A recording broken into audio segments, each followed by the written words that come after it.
Hi, everyone. Welcome to the first reading in the 2025-2026 iteration of the Lunch Poems series.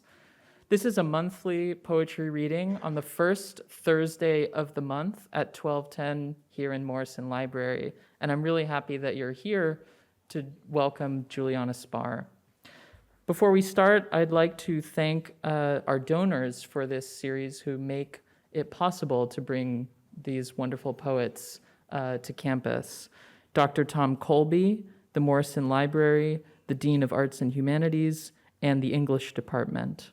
I'd like to also thank Amber Lawrence and the rest of the staff for helping to set up the event, and Patrick with Pegasus Books for selling books after the event.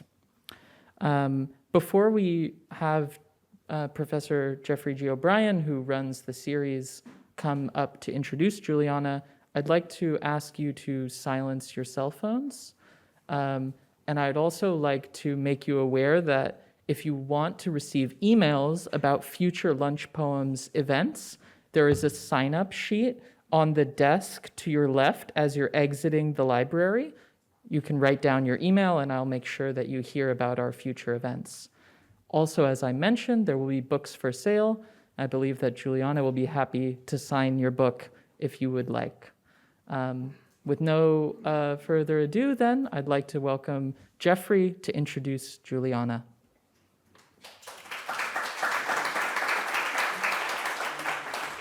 Thank you, Violet, and hello, Juliana, and hi to all of you. Thank you for coming. Juliana Spahr has a problem. She's had it for a long time, at least as long as she has had poetry. One name for it is poetry. But early in her new book, Ars Poeticas, she describes it this way, quote, "I couldn't write the singing or the not singing. To sing would be to risk obscuring the ugliness of the world by distracting us with beauty. Not to sing, or better, to not sing, would be to say that poetry and its patterns have no power within what Brecht called the dark times, which are not over, nor have they only recently begun. It would be to say that poetry can no longer busy itself with catching any beauty, fugitive or otherwise, while the world burns, gets, I want to say, terra blur, nor could it make any beauty of its own.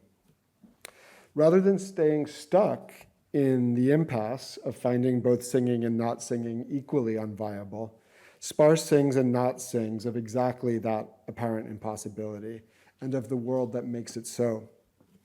In one poem in Ars Poeticas, she mentions details from Homer's famous representation of Achilles' shield, including, quote, "where the moon and the sun shine at the same time." This is her method, to sing in dark times of the dark times, as Brecht prophesied, and shine on them by day and by night. For this poet, that is all there is to do with poetry.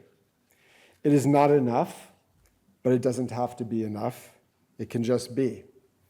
Cataloging our worsening harms until they become a chant that is not one of those harms, with words patterned by poetic intentions that is not like the other things we do with language. Sparse patterns have many forebears and allegiances, your Gertrude Steins and Aimé Césaire, but one of the most emphatic and surprising formal presences in her poems is that of Walt Whitman. Whitman loved the list, the catalog, as a way of inventorying everything that went into the still novel political experiment he saw the United States as conducting. He also loved anaphora, an intense repetition, usually on the left margin, that has the quality of chant or litany or a politician's oratory. And he wanted to dare his lines to be mistaken for prose in their unaccommodatable length and absence of meter. He invented this poetic in order to eschew a British one centered on rhyme and meter, which he identified with monarchy and vertical hierarchy, and because he thought a new political form deserved a new poetic one. Spahr's poems do all these Whitmanian things. They catalog the present and disappearing world rather than subjecting it to lyric epiphanic transformation. They launch anaphora after anaphora on the left margin. They dare us to see their constitutive units as prose rather than verse, not singing versus singing, and show us that we would be both right and wrong to think so. To bring Whitmanian form forward into the 21st century and attach it to an ultra-left perspective on our common disasters is to de-idealize the form in which Whitman sought to celebrate the United States and its ostensible democracy. Spahr's U.S., by contrast, is one where institutions and electoral politics have captured the poets, where skirmishes with neo-Nazis spill into the Berkeley farmers market, where coral bleaches and bison disappear. Nor does she think that poetry can save us from any of this wrong life or conserve what is beautiful against its vanishing or banishing. But she can't stop making the song made of singing and not. In her long poems that refuse to be epic across all her many astonishing books, we are lucky to get to hear what not stopping sounds like. Please join me in welcoming Juliana Spahr.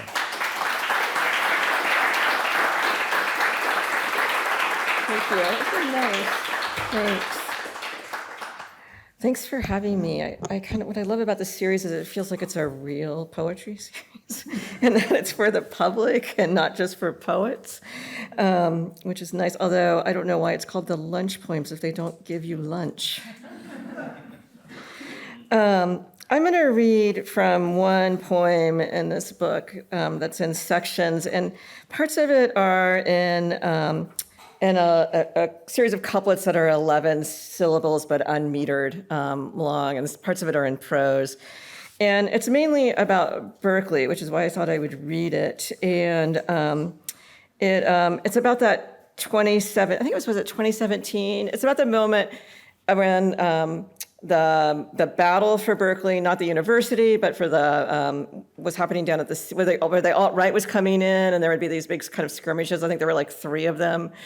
And then the Milo thing happened around then. So it's kind of got these various versions of these events in it. And it feels, it also both feels so long ago, and then it's kind of like, it feels like such a naive, innocent time in some way. Like this idea that you could go and fight these alt-right people and then it would go away. There was a lot of talk at the time afterwards about how they'd gotten chased out, but they seem to be back, unfortunately. So it's called Scotch Broom. A poem I thought I understood as an opening, a cracked window maybe, or a hole in the wall, something I could shimmy through, and then I would be inside a space, ceilings, so high, a lush symphony, elaborate, filled with movements and all sorts of sounds, I thought. I could fall into the singing, that whoosh, and so because at first I thought I wanted an opening in the tautness of tradition, I glitched this whoosh, I fragmented it into words or took away its dikes, a poem I understood. For years, I lived for what was poetry. I used poetry to shimmy in during these years to build the compounded patterns of song, even if I recognized poetry's verses as songs that tended toward institutional. I thought that poetry could be apart from the nation still. I thought that 2 sorts of poets existed, poets who write the terrible nation into an existence and poets fucking around to do something else. For years, I was team poets fucking around and doing something else. Poem I understood as a thing read, and I lived not just for the reading, but for that moment after the reading too.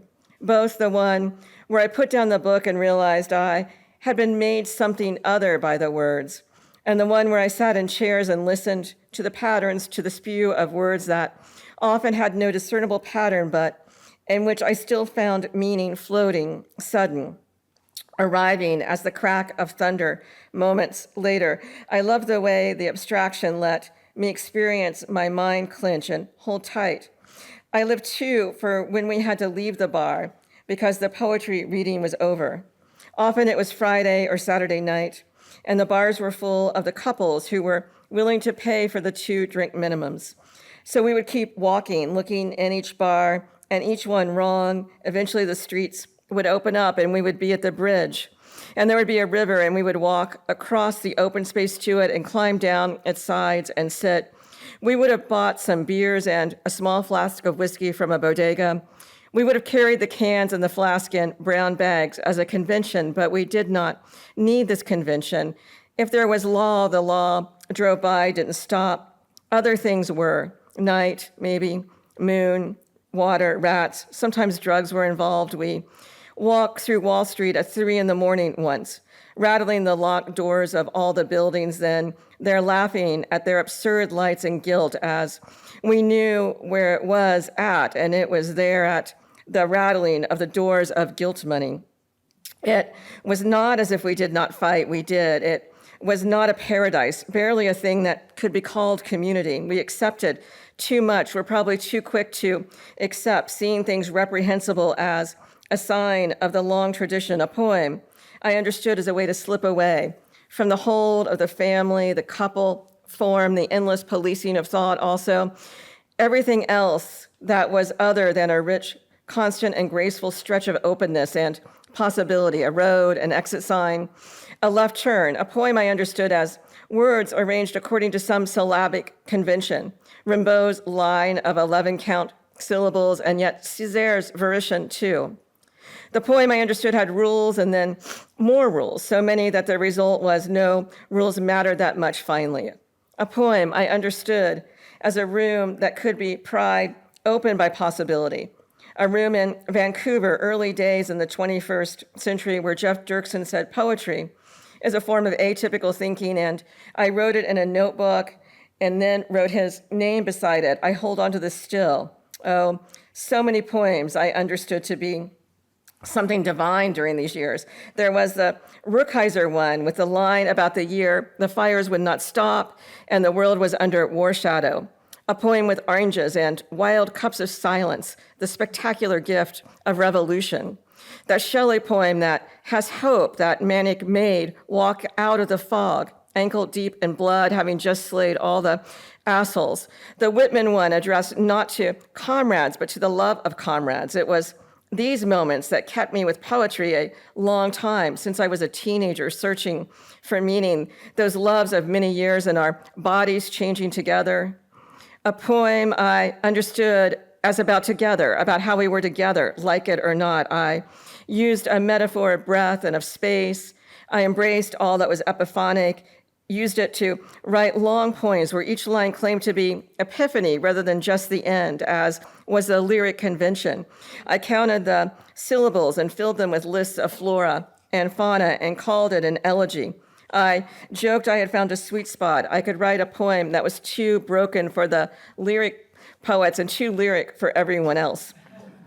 A poem I understood, just as one day I looked inside a lily, Catalina mariposa lily. One day I said, oh, there is an entire world in the throat, a high contrast zone, as they say, and it was like walking out into a field at night and there looking up at stars. I understood I could not ever write a poem that in any way had such complexity, variation, as this throat and this galaxy and all that it held in between the lizards, mosquitoes, land crabs, the nervous activity of red ants and cockroaches, muted sky too, bleak wasteland, swallows flying low. A poem I understood as a theory of the places I knew, the spirals of the rivers and brooks, the forests, the woods, the coppices, the pastures, the towns, and the burrows. A poem I understood as the fire ants that latch onto each other and form a living mound that floats on the water's surface so as to survive, and also birds that get into the end of the hurricane spiral and then move inward to the calm until they are moving with the eye. The theory that makes up the earth, which is also the theory of the sea, the theory of the city, and of the large politics of the state as the theory of taking flight. A poem I understood as the moments where I might be able to think I could possibly so briefly touch something and yet still bring it to my throat so as to let it spill out my hand. As a way of atypical thinking, I knew I used epiphonic lists of flora and fauna too much to claim them as a way to make new, and I would try for a while to stop and then realize that really that listing was all that mattered to me. I had so little devotion to a poem I understood as anything other. I had no desire for a poem that did not at least stop to notice the soft brown throat of this Catalina mariposa lily, and also the stars and the discourse they shared that I could not hear and never would be able to understand. And yet imagining it was everything that had matter. Was everything that had matter, yes. When a stick shot across the crowd, it landed at my feet. Then the kid next to me picked it up and ran back into the fight, screaming, "Take this, Antifa," stick raised over his head. I saw it come down on two heads at the same time. That was all I saw because someone chasing someone else ran between us and they sprayed bear mace, so I looked away, eyes tearing. What I mean here is that it was a time of sticks, not of poems. A time of sticks and a time of a series of street brawls between Fa and Antifa that sometimes absurdly tumbled into the Berkeley all-organic, full of strollers farmers market. And also a time of guns, which meant it was also a time when I started to go to the shooting range. There I would be, hands shaking, the gun so heavy, the smell of sulfur in the air, sweeping the cartridges so deep on the floor and to the bin at the end. A time, too, when a well-known acquaintance, angry because of unrequited love and wanting to take it out on someone proximate to the one they desired, began posting on Facebook about showing up at my office with a gun. A time when friends bought bulletproof vests, a precaution that at first felt absurd to me, even though I knew that people had been shot at various street brawls in other cities. Not just a time of street brawls, some won, some lost, but a time when things burned. A time when the fires began to the north and to the south, clustered inland and spread in both directions, then made it to the sea. A time when there was nothing to do really but watch the fire burn and breathe the smoke that rolled down the street and into the house. A time not just when things burned, but when near hurricane level winds carried the fire across Highway 1. A time when there was no longer any air purifiers for sale because the smoke was everywhere. So a time too of supply chain collapse and a time of social intensity. A time when the DMs and the ads came in from all different directions, so fast and furious, it was as if they were a franchise. The Fast and the Furious, that was about the editor. The Too Fast, Too Furious, about the managing editor, followed by the time when the Fast and the Furious Tokyo Drift was about myself. And then the time when I initiated Fast & Furious, which was about you. A time when I wanted to say, I'm sorry, by which I mean sorry that I took your work so seriously that I thought it mattered. Sorry for working out my own heart that hurts all over your work. Sorry also for feeling terrible when someone else did the same to me. A time when I felt I had to call my mom and tell her that her name was on 4chan under a post that began, "Here are a bunch of commie Jew faggots." A time when I then had to explain that she was not the commie Jew faggot, that it was because she had birthed me. A time, too, when 4chan's anonymity was not really the default because the brawlers were no longer afraid to show their faces and had activated an Instagram account where they shared their t-shirt designs, their Nordic tattoos, their gym-begotten muscles. A time when a white nationalist began posting pictures of his arsenal in South Africa and saying he was coming for my family. So again and again, a time of guns, a time full of days when there was no sun, the smoke so thick. It was a time of demands for apologies and a time of refusals to accept the apologies that were offered in response to the demand. A time when I began to learn the rhythms, how it peaks around 48 hours, then it's all over, a friend jokes when Tucker finally tweets about it. A time when I often gave up and waited for Tucker to tweet, as it were. A time when I could no longer tell what was comedy, what was farce, what was merely a meme. A time when one day in Berkeley, a day of many brawls at the farmer's market, a dumpster was pushed back and forth, an anti-fall shove, followed by an oath keeper shove, followed by an anti-fall shove, followed by an identity or boba shove. A time when everything, even a meme, seemed like it could turn more serious. And a time when, though I knew about the terribleness of 4chan trolls, I knew they were likely irrelevant, combined with a double bind of also knowing that there were moments in history when considering Nazis irrelevant didn't go well at all. A time of days when there was no sun, only red haze so thick, and yet not a time in which I was important or mattered. A time when there was no denying I got the least of it. No one in the legislature tried to pass a law that I should be fired. And I don't mean to imply it was all bad. A time of, oh, those nights when the fight felt vital and all was not yet lost. A time when so many dance parties played one of the many versions of Fuck the Police that are available in this time, and the costumes seized together in a shared hatred of fascism, and I joined in, awkwardly seething too. A time of these moments of triumph, oh so fleeting, oh so trivial in the face of the daily. A time when there were avatars on Twitter who acted as if they knew, who would sometimes lecture tweet, those of you who don't notice how fascism arrives, I can assure you it isn't on cats' feet. A time thus when avatars assumed that most had not read the history, that most had never felt the sharpness of cats' claws. But it was a time when I cohabitated with cats. Because it was a time when I read history books, but also a time when there was little that a poem I understood. A time when I could not figure out how to write that epiphonic line of possibility. A time when some gathered their children close and decided to wait it out. A time when others photographed the day with no sun and posted it on their socials. Still others left the consciousness of Earth, some of these others momentarily through powders and pills. Too many of them left permanently. A time when I asked one who came back from death what it was like over there, and he said nothing. It is nothing, there is nothing on the other side. And I couldn't help thinking, just like a poem, another sort of nothing. So a poem I understood had no room for this life in this moment. A time when the nights with the fights felt vital, a time when I would say, I am lost, and they would say, come down to the plaza, and I would say, okay, and suit up, by which I mean I would put on my jeans and my running shoes and my many layers of flannel and stick a water bottle in my bag. And then I would meet them there in the late afternoon light. Often it was winter, so it would be dark soon. Sometimes it was summer with hours of light still. And I would mill around, listen to others declaim, perhaps nodding my head at those I recognized, maintaining the decades-old conventions of detached cool. Last week was a time when the dark came early and suddenly the moms were getting tear gassed despite their big red heart-shaped signs designed to say, don't hit me, I'm a mom, I craft. A time when some sort of feds, I didn't even know who they were disappearing people. A time when I learned the term show of force was also a helicopter maneuver. A time when even though I knew to show the fuck up, I couldn't or didn't or was too tired. And then there was the rest of life. A time when I went to Little League games as often as I talked about revolution, more often than I talked about poetry. Like the song of summer, the foul ball always comes out of nowhere, and all the kids each time ran for it. This would happen multiple times each game. I've got it, I've got it. They would all yell this, I've got it. Rarely did anyone have it.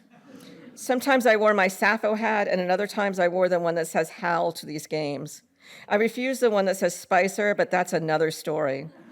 In the hours before dusk, the light is luminous, and I recognized it at the time as the poem of the breeze, a time when the song of the summer was the one about Old Town Road.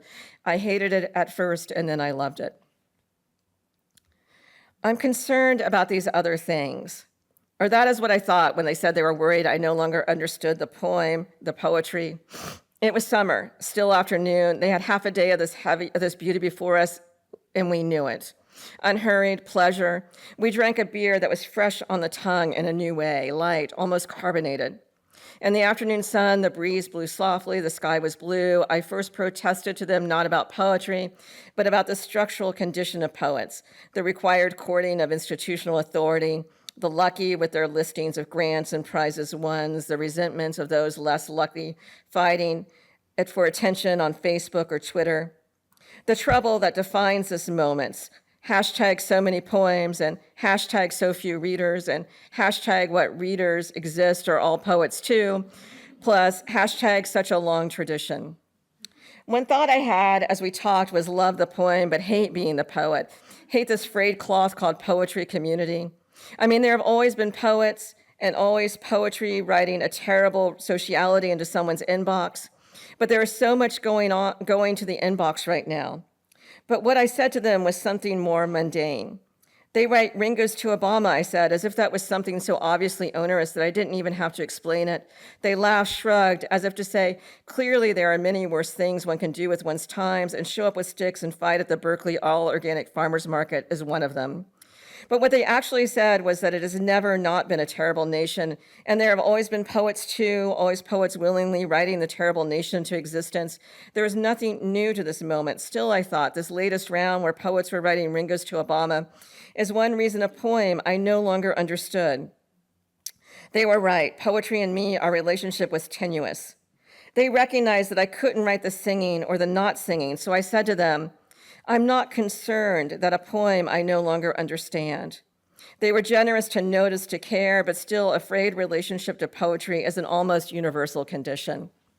I mean, so many poems about the not liking of poetry, and here I am writing another one. Still, it'd be too easy to blame my failing relationship with poetry on poetry itself. Or that is what I told them that afternoon. I knew that poetry was what it stood for when I first started putting words into patterns and calling it a poem. Instead, I said, I'm concerned about these other things, this nation, our nation, how it was first something terrible and now something possibly more terrible. So even while a poem I understood could be about righteous anger or revolutionary love or hatred of nation or hatred of fascism, I couldn't hear this singing. Dark times. And poetry with its hopes and joys felt silly. Even the poems I once understood, loved, and it all felt like a loss, losing this terrible nation to something more terrible, and losing the way I had once put words together and dedicated them to the love of comrades. But still, even while a poem I no longer understood, I would wake up and my head would hurt, and then I would realize that in my dream I had said to myself I should write some poetry. But my dreams never explained to me why or how, never explained how to sing in these dark times. One thing I've noticed is that those who never bother to read poetry are the most convinced the world would be less without it, as they mistake its irrelevance as a form of resistance. A friend dropped by on her way to the doctor to get a ketamine push. A nurse was going to push the dose incrementally and take her into a hole for an hour. Before she left, I asked her if she could please, when she was in the hole, at least ask or wonder why there was poetry. She texted me hours later, orange and yellow, the breeze off the bay. She meant the same breeze I had days ago been enjoying with beers. She added the clouds, Mount Diablo in the distance, the warm sun. Then a few days later, she texted, there needs to be some pleasure in the world. And a few moments later, poetry is what is left of life, more singing. I texted back Brecht, in the dark times will also be singing. Yes, there will also be singing about the dark times. I had begun to read Brecht at night in bed with my son while he too read before he went to sleep. I was reluctant, imageless, lost a little too, not in the middle of the words, but in the middle of all that defines this world. This moment, a busy street corner might be the only way to think of it. A poem I understood to be a place for the question, not for the answers. I picked up Brecht to understand how to write all the peace and all the war, the order and the chaos, the joy and the despair at the same time. What is a poem, I told myself, if not that magical thing that inventories everything so that the harms and hurts of all our lives are understood the same way? I thought if I just read all of Brecht, I would maybe find the singing. There was a new edition. It was hard to hold because it was so big. I rested it on a pillow and I rested my head on a pillow, and I turned the pages looking for the singing.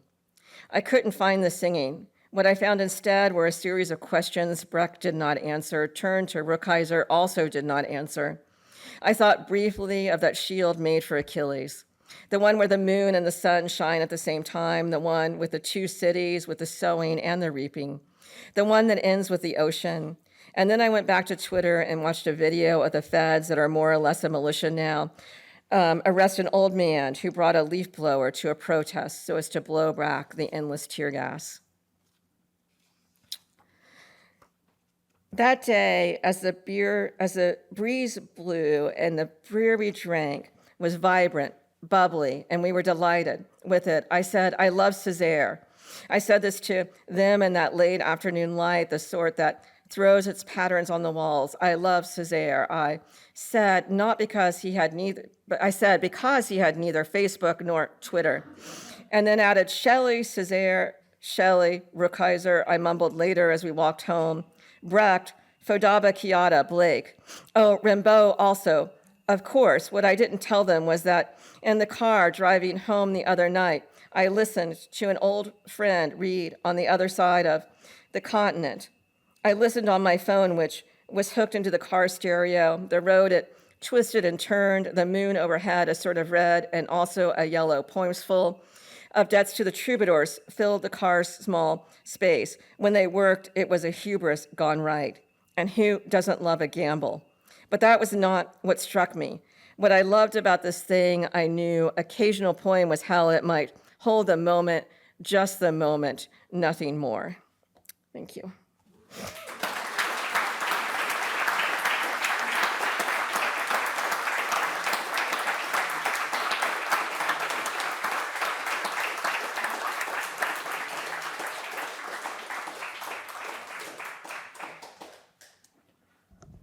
Thank you so much, Juliana, for that beautiful reading. Thank you all for being here with us. I would encourage you to buy a book, sign up for our mailing list, and please join us on December 4th for a reading by Connie May Oliver. Hope to see you in the future. Thank you again.